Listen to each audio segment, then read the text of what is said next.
Ιωάννου Β.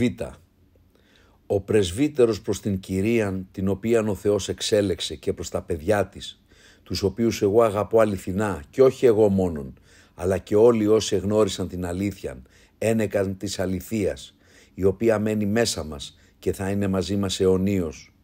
Χάρις, έλεος και ειρήνη θα είναι μαζί σας από τον Θεόν Πατέρα και από τον Κύριον Ιησούν Χριστόν, τον Υιόν του Πατέρα, εν αληθεία και αγάπη. Εχάρηκα πολύ που ευρήκα ότι μερικά από τα παιδιά σου ζουν ακολουθούντα την αλήθεια, σύμφωνα με την εντολή που ελάβαμε από τον Πατέρα.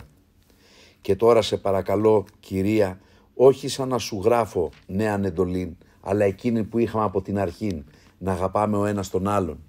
Και αγάπη σημαίνει να ζούμε σύμφωνα με τα εντολάς του Θεού. Αυτή είναι η εντολή, ώστε όπως ακούσατε από την αρχή να ακολουθείτε αυτήν. Πολλοί πλάνοι ευγήκαν εις τον κόσμο, οι οποίοι δεν ομολογούν ότι ο Ιησούς Χριστός έρχεται ως άνθρωπος. Αυτός είναι ο πλάνος και ο αντίχριστος. Προσέχετε τον εαυτόν σας, για να μην χάσετε εκείνα δια τα οποία εργαστήκαμε, αλλά να πάρετε την ανταμοιβή σας εις το ακέραιον. Όποιος παραβαίνει και δεν μένει στη διδαχή του Χριστού, δεν έχει Θεόν.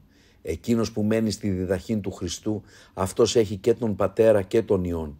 Εάν έρχεται κανείς σε εσάς και δεν φέρει τη διδαχήν αυτήν, να μην τον δέχεστε εις το σπίτι σας και να μην τον χαιρετάτε, διότι εκείνος που τον χαιρετά γίνεται συμμέτοχος εις τα έργα του τα πονηρά.